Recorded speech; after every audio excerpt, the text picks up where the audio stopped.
जय गुरुदेव। गुरु बिन ज्ञान न उपजै, गुरु बिन मिलै ना मोक्ष।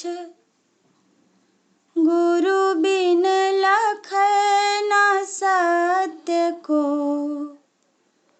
गुरु बिन मिटै ना दोष। गुरु बिन लखै ना सत्य को, गुरु बिन मिटै ना दोष।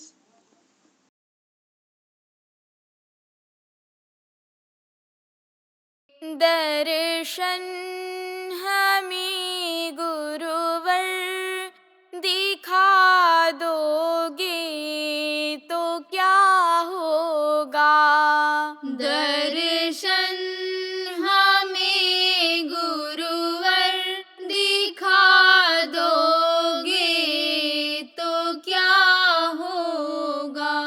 प्याला प्रेम का भर कर पिला दोगे तो क्या होगा। प्याला प्रेम का भर कर पिला दोगे तो क्या होगा। दर्शन हमें गुरुवर दिखा दोगे तो क्या होगा। दर्शन हमें गुरुवर दिखा दोगे तो क्या होगा। तुम्हारे नाम पर हमने मिटाया नाम अपना है। तुम्हारे नाम पर हमने मिटाया नाम अपना है। निशा अपना हमें गुरुवर बता दोगे तो क्या होगा। निशा अपना हमें गुरुवर बता दोगे तो क्या होगा। जहाँ के रोने धोने में तुम्हारी याद को भूले। जहाँ के रोने धोने में तुम्हारी याद को भूले। कृपा करना अनहद फिर सुना दोगे तो क्या होगा। कृपा करना अनहद फिर सुना दोगे तो क्या होगा। हम आलस नींद सोते हैं इसी से रोते धोते हैं। हम आलस नींद सोते हैं इसी से रोते धोते हैं। गुरुवर बाह पकड़ कर तुम जगा दोगे तो क्या होगा। गुरुवर बाह पकड़ कर तुम जगा दोगे तो क्या होगा। ये मन मन पापी वृथा जंजाल रच कर आपसा बैठा। ये मन पापी वृथा जंजाल रच कर आपसा बैठा। दया करके इसे उससे छुड़ा दोगे तो क्या होगा। दया करके इसे उससे छुड़ा दोगे तो क्या होगा। ये मन ही मोक्ष का कारण, यही बंधन का हेतु है। ये मन ही मोक्ष का कारण, यही बंधन का हेतु है। गुरु हालत इसी अपनी जता दोगे तो क्या होगा। गुरु हालत इसे अपनी जता दोगे तो क्या होगा। जगत का दास यह मन तुम बिना स्वामी बना है जो। जगत का दास यह मन तुम बिना स्वामी बना है जो। दया कर इसको निज प्रेमी बना दोगे तो क्या होगा।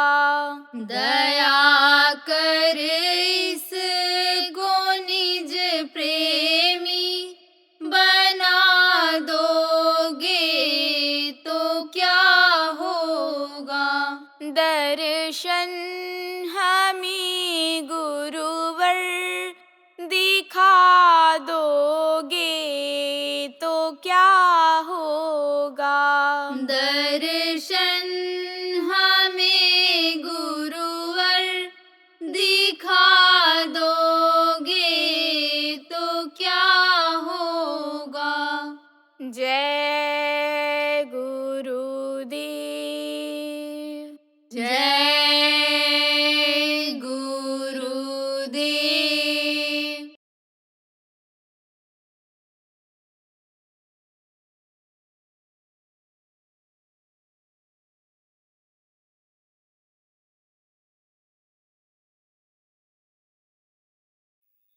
इस समय नवरात्र चल रहा है। भारत जैसे धर्मपरायण देश में नवरात्र का बड़ा महत्व है।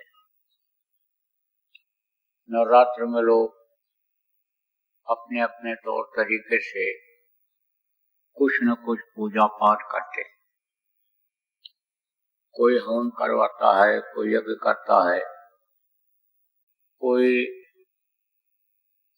आदमी के बनाए हुए देवता देवी, आदमी के बनाई हुई मान्यता दी हुई मूर्तियों के सामने जाकर के फूल पत्ती प्रसाद चढ़ाता है। किस लिए लोग करते हैं? अलग अलग लोगों की भावनाएं होती हैं, अलग अलग लोगों की इच्छा होती है, लोगों की जरूरत होती है, लोगों की ये सोच है। लोगों ने मान्यता दे भी रखा है इस बात का तो नवरात्र में पूजा पाठ करोगे, देवता खुश होंगे, धन दे देंगे, पुत्र परिवार में बढ़ोतरी कर देंगे, तुम्हारे बीमारी में फायदा हो जाएगा, तुमको भगवान मिलेंगे, दर्शन होगा उनका, भगवान तुम्हारे ऊपर जब खुश हो जाएंगे तो हर तरह से तुमको लाभ मिलेगा। तरह तरह की बातें जिसको जो भी जानकारी होती है वो अपने परिवार वालों को, कुटुंब को, आसपास के लोगों को बताता है। बहुत से लोग अपना अनुभव भी बताते हैं, भाई मैं उपवास रहा, मेरा पेट ठीक हो गया, मेरी बीमारी ठीक हो गई।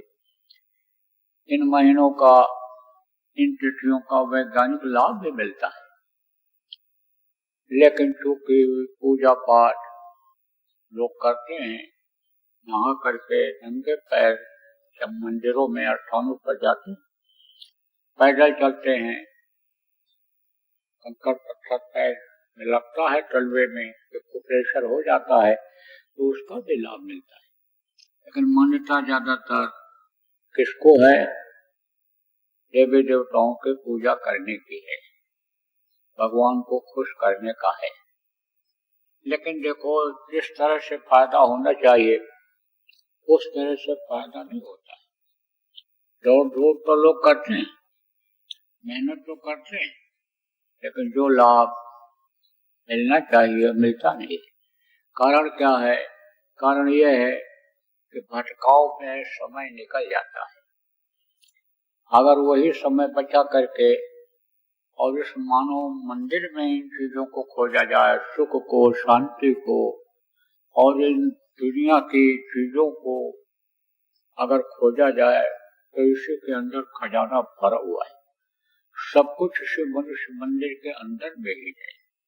देखो, मनुष्य के शरीर में ही बुद्धि है, अक्ल है, हुनर है, और मनुष्य शरीर ही उनमें भी काम आता है। कहीं आने जाने में, पूजा पाठ करना हो, या मेहनत का काम करना हो, तो सब कुछ इसी शरीर में ही है। अब यह है कि अगर कोई जानकार मिले, सब तो समझो कि वो चीज मिल जाए, और जानकार नहीं मिलता है तो इसे भटकना पड़ता है। फायदे की जगह पर कभी कभी नुकसान भी हो जाता है। करते तो अपने हिसाब से पूरी है, लेकिन वही अनजान में पाप बन जाता है और वो तकलीफ देह हो जाता है। तो कहा, वस्तु कहीं खोजे कहीं, कहीं भी ले आवे हाथ, भेदी लीजिए साथ में, वस्तु अपने हाथ। वस्तु कहीं है, खोज कहीं रहे, तो कहीं भी ले आवे हाथ। किस तरह से वो चीजें मिले? धन की इच्छा करके करते हैं, धन नहीं मिलता है। मान प्रतिष्ठा की इच्छा करते हैं, वो इच्छा नहीं पूरी होती है। बीमारियां दूर नहीं होती हैं, आपके समझो नहीं खत्म होती है जड़ से। क्योंकि ये जो मैंने ये प्रेशर और ये जो सुबह का टहलना और ये हवा अच्छी मिलना, इससे ये बीमारियां, जो शारीरिक बीमारियां खाने पीने की वजह से हुई हैं, उसमें तो आराम मिल जाता है। लेकिन कर्म की वजह से जो सजा मिलती है, जो बीमारियां तकलीफें हैं, उनमें आप समझो प्रेमियों कि फायदा नहीं होता। तो उसका कारण यही है कि वस्तु कहीं खोजे और कहीं भी ले आवे हाथ। वस्तु तो कहीं है और खोज कहीं रहे हो, तो कैसे हाथ आएगा? कैसे ये चीज मिलेगी? एक था जमींदार, काफी जमीन जायदाद थी, रुपया पैसा आप समझो भी बहुत था। एक ही लड़का था, तो उसने सोचा कि लड़का तो हमारी तरह से मेहनत कर नहीं पा रहा, मेहनती तो है नहीं, वो मेहनत नहीं करेगा, ये संभाल नहीं पाएगा, कामयाब नहीं होगा जमीन जायदाद को बढ़ाने में या जितना है उतना रोक पाने में। इसलिए इसके लिए कुछ धन रख देना चाहिए। मान लो कोई स्थिति ऐसी आ जाए कि इसके पास धन की कमी हो जाए, तो उस समय पर यह धन को निकाल देगा और रख दिया जाएगा। रख दिया, रखने के बाद अन्य समझो कि एक ताम्र पत्र लिखा। ताम्र पत्र किसको कहते हैं? तांबे का पत्तल होता था, उसी पर लोग लिख देते थे, खुदाई कर देते, या जो कुछ स्याही जैसे देखो बहुत गाढ़ी होती है, जल्दी खत्म नहीं होती है, ऐसी ही चीजें होती थी। उसी से लिखवा देते थे, लिख करके रख देते, क्योंकि यह कागज तो था नहीं उस समय पर, ये तो उसका आविष्कार बाद में हुआ। ताम्र पत्र पर उसने लिख कर दिया, कर विचार बजचार ही नैनन निरख निहार, शिवालय के शिखर पर माल कड़ो है सार। वहीं पर एक शिवालय था, मंदिर था तो आप ये समझो कि उसी के आधार पर उसने लिखा और लड़के को भी बताया, काटे के मंदिर है, ये तुमको धन दे देगा, इसको इससे धन मिलेगा, और यह है ताम्र पत्र, और तेरी हालत कभी खराब हो तो तू धन को निकाल लेना। बोला ठीक है, रख लिया। कुछ दिन के बाद जैसे दुनिया का नियम है संसार का कि जो आता है उसको दुनिया छोड़ करके जाना पड़ता है, इस मृत्यु को खाली करना पड़ता है, काल के देश से समझो निकलना पड़ता है, काया कुटी खाली करना पड़ेगा, इस काया कुटी को खाली करना पड़ता है। तो समय आ गया उसका, सांसों की पूंजी खत्म हो गई, सांसों की पूंजी की कीमत होती है। और देखो प्रेमियों, सांस की पूंजी ये मिली, किस लिए मिली? भजन के लिए मिली, आत्मा के कल्याण के लिए मिली। और देखो लोग इन सांसों की पूंजी को कैसे कैसे कहाँ खर्च करते हैं। आप ये समझो कि सांसों की पूंजी को बर्बाद करने वाले ये अनी समझो कि सब लोग हैं, जिनको आदमी अपना समझता है, जिनको आदमी मददगार समझता है, जिनको आदमी ये समझता है कि हमारे हर मुसीबत में, हमारे जवानी में चाहे बुढ़ापे में कैसे भी हो ये मददगार होंगे, ये हमारा पुत्र है, हमारा परिवार है, हमारी पत्नी है, हमारे पति। यह सब लोग क्या करते हैं? ये सब लोग जो दुश्मन काम करते हैं वही काम करते हैं। दुश्मन क्या काम करता है? दुश्मन खत्म करने का काम करता है। दुश्मन क्या करता है? धन को खत्म करता है, प्रतिष्ठा को खत्म करता है। दुश्मन क्या करता है? राज को खत्म करने की सोचता है, करता है। दुश्मन शरीर को भी कटवा मरवा देता है। तो एक तरह से सच पूछा जाए तो समझो कि लोग जैसे कहते हैं ज्यादा मिठास में कीड़े पड़ जाते हैं, ज्यादा मीठा फल हो जाता है तो जब पक जाता है और गिरता नहीं है नीचे जल्दी, तो उसी में कीड़े अंदर प्रवेश कर जाते हैं मिठास को खाने के लिए। ऐसे ही ये देखने में तो मीठा लगता है, लेकिन समझो कि इसी में कीड़े पड़ जाते हैं, ये कोई काम के नहीं होते। तो ये जो पुत्र है, परिवार है, धन दौलत है, ऐश और आराम है, दुनिया की ये जो चीजें हैं, ये क्या है? दुश्मन है। क्यों? क्योंकि इसी में मन लगा हुआ है और इसी में समय निकला जा रहा है। तो ये क्या कर रहे हैं? ये उम्र को खत्म करने में लगे हुए हैं, सांसों की पूंजी को खत्म करने में लगे हुए हैं।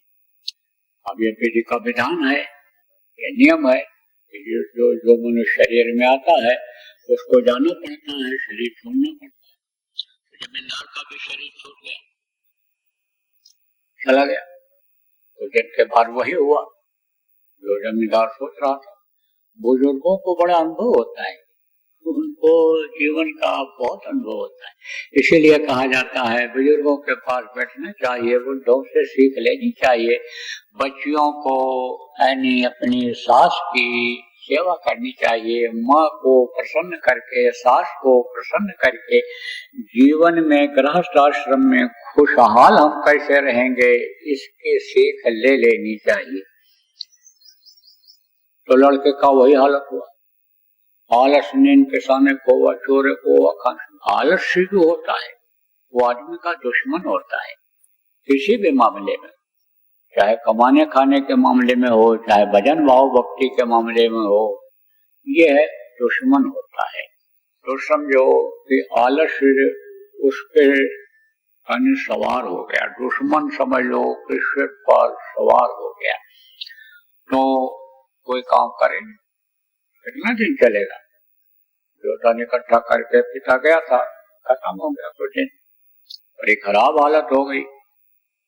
अब सोचा उसने, पिताजी ताम्रपत्र दे करके गए थे तो देखा जाए उसमें क्या लिखा है, धन को खोज दिया जाए। तो उसमें लिखा था, कर विचार बचारे और नैनन निरख निहार और शिव वाले के शिखर पर माल गड़ो है साथ। तो उसने कहा कि भाई नैन से देखो, आंख से देखो। उसने क्या हाथ लगाया, देखो यह धार्मिक किताबें हैं, ये जो संतों ने लिखा है ये सब आध्यात्मिक दृष्टिकोण से लिखा है, लेकिन भौतिक विद्या वाले, भौतिक ज्ञान वाले, भौतिकता में अकल लगाने वाले इन्हीं किताबों को, इन्हीं चौपाइयों को, इन्हीं श्लोकों को समझ नहीं पाते हैं और अर्थ का अनर्थ कर देते हैं। जब नहीं समझ पाएगा, जैसे कहा वेदी कोई नहीं मिला, समझाने वाला कोई नहीं मिला, तो समझो ऐसे भटकते रह जाते हैं। जीवन में निराशा ही हाथ आती है। जैसे कहा गया, कर ले निज काज जवानी में, इस 2 दिन की जिंदगानी में एक दिन ये जवानी खत्म हो जाएगी। अपना काम जो है प्रभु की प्राप्ति का है, जीवात्मा को निजात दिलाने का है, मुक्ति दिलाने का है, वो काम कर ले। और नहीं तो निराशा हाथ आएगी। बुढ़ापे में कहीं कुछ हो पाता है, कुछ नहीं हो पाता है। तो उसने भेजी तो उसको कोई मिला नहीं। तो उसने क्या हाथ लगाया उसका ताम्रपत्र का, कर विचार बचारे। उसने कहा 4 बजे देखो शिवालय के शिखर पर माल गड़ो है साथ। उसने हाथ लगाया, शिवालय जो था, मंदिर जो था, उसके शिखर, शिखर माने किसको कहते हैं, ऊपरी हिस्सा, जिसको आप गुंबद कहते हो। उसने हाथ लगाया कि गुंबद में माल पिताजी ने रखवा दिया है और तोड़ेंगे तो वो हमको मिल जाएगा। गुंबद तोड़वा दिया, कुछ नहीं मिला। दीवार तोड़वा दिया, कुछ नहीं मिला। बुनियाद खोदवा दी, कुछ नहीं मिला। नामो निशान मंदिर का, शिवालय का खत्म कर दिया। निराश हो गया, अब नहीं मिलेगा। सोचने लगा कि ताम्रपत्र गलत है, गलत रख दिया, पिताजी ने धोखा दिया। उसने सोचा कि माता पिता गुरु किसी को धोखा नहीं देते, अपने बच्चे प्यारे ही होते हैं। कितना भी बच्चा आप समझो खराब हो जाए, लेकिन माँ का प्यार, पिता का प्यार उसके प्रति वैसा ही रहता है जैसे बचपन में था। अब आप ये समझो प्रेमियों, कहा पिता तो धोखा नहीं देंगे, कोई बात हो गई, यही सोचता रहता था। तो एक महात्मा जी थे। महात्माओं का काम क्या होता है, चलते फिरते रहना, उपदेश करते रहना, लोगों को समझाते रहना, बताते रहना, महात्माओं का यही काम होता है। तो महात्मा चलते चलते वहां पहुंचे गांव। तो कुछ गांव ऐसे होते हैं जो रास्ते में पड़ते, कुछ अलग होते हैं, जैसे शहर ही है। कुछ शहर ऐसे हैं कि शहर में से होकर ही जाना पड़ता है, तो कोई रास्ता बाईपास निकल नहीं पाता है। तो ऐसे ही वो गांव था, उस गांव में से ही होकर दूसरे गांव, दूसरी जगह जाना था। पहुंचे, कहा भाई ये वही गांव है या दूसरा है, क्योंकि पीछे दिनों में जब हम आए थे तो यहाँ पर एक मंदिर था, शिवालय था, अब तो वो है नहीं। लोगों से पूछा ये शिवालय वाला गांव है, बोले हाँ। तो कहा वो शिवालय, तो भाई शिवालय का क्या हुआ, कहे वो तो ढह गया। कैसे ढह गया, ढहा दिया गया। किसने गिराया, जमींदार के लड़के ने गिराया। तो धन के लालच में, अरे धन के लालच में तो लोग मंदिर बनवाते हैं, मस्जिद बनवाते हैं, गिरजाघर बनवाते हैं, पूजा पाठ कराते हैं, अच्छा काम कराते हैं, अनुष्ठान कराते हैं, सत्संग कराते हैं, और आयोजन कराते हैं धार्मिक लोगों का, अच्छी बातें सुनवाते हैं। और उसने धन के लिए मंदिर गिरा दिया। बुलाओ, पूछते गया, पूछा भाई तुमने शिवालय क्यों गिरा दिया? बोला हाथ जोड़कर, महाराज धन के लालच। आर्थिक स्थिति बहुत बिगड़ गई थी, खराब हालत हो गई थी, इसलिए धन की खोज में। भाई तुमको कैसे पता चला कि मंदिर से धन मिलेगा? हाँ, हमारे पिताजी लिख करके दे करके ताम्र पत्र गए थे। तो ताम्र पत्र है, कहाँ है मेरे पास, लेके आऊं। लाया, दिखाए महात्मा जी को, दिखाया, देखा महात्मा जी ने, और तू तो गजब कर दिया। अब ये बता कि तू धन चाहता है? धन तो है, बहुत सारा धन है, लेकिन तू धन को चाहता है? चाहता हूँ। तो फिर तुझको उसी नापतोल का मंदिर इसी जगह पर बनवाना पड़ेगा। तो उसके पास आने समझो, तो वो रिकॉर्ड तो था ही, मंदिर जब बना था तब उसका रिकॉर्ड था उसके पास। देखा उसने, तो भी लिखा पढ़े में था, बनवा दिया मंदिर। कहा जब मंदिर बन जाएगा, महात्मा जी ने कहा मंदिर जब बन जाएगा तब तू मुझे बुलाना और मैं तेरा दान करवा दूंगा। अब इधर उधर से अपना इंतजाम करके अर्ज कर्ज लेकर के फिर से जमींदार के लड़के ने मंदिर बनवाया, और जब बनकर तैयार हो गया महात्मा जी को बुलवाया, लेवाने गया, लेने गया। महात्मा जी जब आए तब बोले देख, शाम को जब 4 बजेगा तब धन खुलवाएंगे। शाम को जब 4 बजा और देखा गुंबद की परछाई जहां पड़ रही थी, बताया इस जगह पर खुदाई करो और यहाँ पर तुमको मिलेगा धन। और जब वहां खुदाई किया, खजाना मिला, बहुत सारा धन मिल गया उसको। ऐसे ऐसे हीरे मोती मिल गए, ऐसी कीमती चीज मिल गई कि इन सिक्कों के, रुपयों की कोई कीमत नहीं रह गई। तांबा पीतल चांदी की कोई कीमत उसके सामने, उन हीरों के सामने, मोती के सामने कुछ भी नहीं रह गई। सोने की भी कीमत कुछ भी नहीं रह गई। आप समझो, जिस चीज को वो समझता था कि सबसे कीमती चीज सोना ही होता है, आप समझो उससे भी कीमती चीज उसको मिल गई। तो जब खुदवा दिया और धन उसको मिल गया, तब समझो उसके समझ में आया कि भेदी लीजिए साथ में, भेदी लीजिए साथ में और वस्त्र आवे हाथ। जब तक जानकार नहीं मिलता है, जानकार जब मिल गया तो धन खुदवा लिया।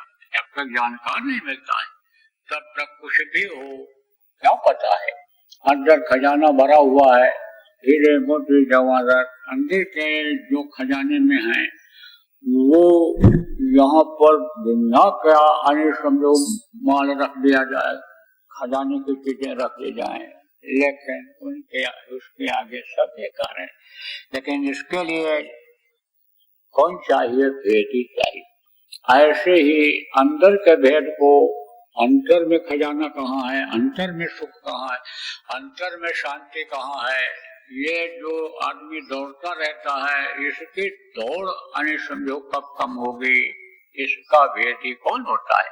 इसका भेदी गुरु होते हैं, जो हमेशा इस धरती पर रहते हैं, मनुष्य शरीर में ही रहते हैं, मनुष्य शरीर में ही चल फिर करके लोगों को बताते हैं, समझाते हैं, दुखों को दूर करके मालिक को याद कराते हैं, मालिक से मिलने का, अंदर में देवी देवताओं के दर्शन करने का रास्ता बताते हैं।